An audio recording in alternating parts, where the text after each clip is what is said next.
Question 5 में है नागरी लिपि, लेखक गुणाकार मूले। पहला प्रश्न है कि मराठी, नेपाली और नेवारी भाषा की लिपि क्या कहलाती है, तो वो देवनागरी कहलाती है। 2 नंबर में देखते हैं चंद्रगुप्त द्वितीय विक्रमादित्य के व्यक्तिगत का नाम क्या था, तो देव।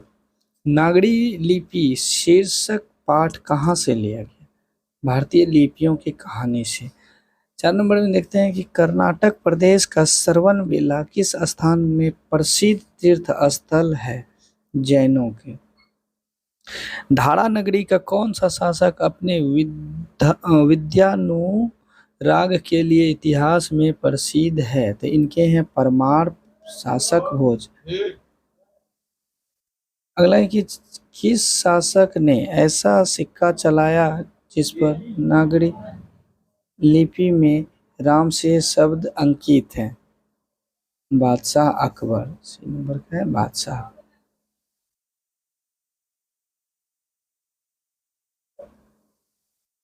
अगला है कि हिंदी तथा इसकी विधि बोलियों लिपि में लिखी जाती है, देवनागरी।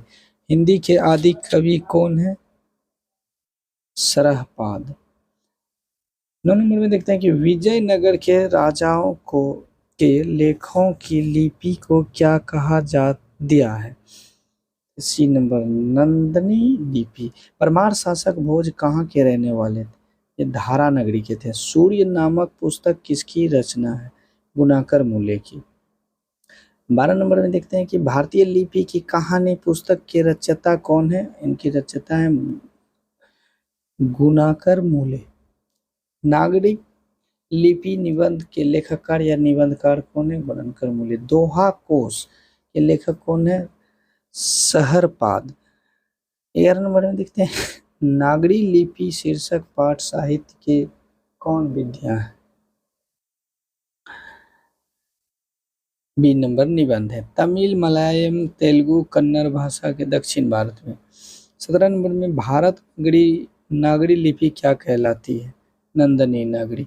18 नंबर में देखें 10वीं एवं 11वीं सदी के किस रचना ने भारत यूरोप के बीच में व्यापार संबंध के बारे में बताया, शाहनामा में।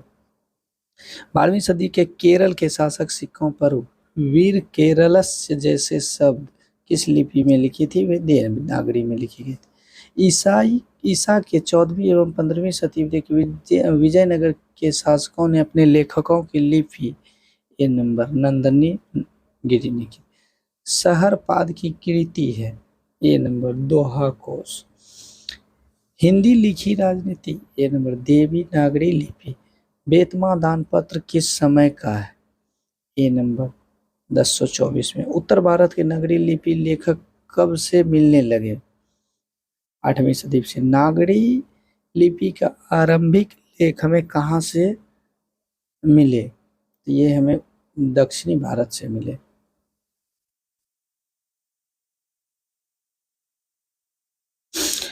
छब्बीस नंबर में देखते हैं कि देवनागरी लिपि के टाइप लगभग कितने पहले थे, 2 सदी। गुप्त काल से किस लिपि का संबंध है, ब्राह्मी लिपि से। मुलेज ने मिडिल स्तर तक भाषा को पढ़ाया, मराठी में। गुप्तों की राजधानी पटना से को क्या कहा जाता था, देवनगर।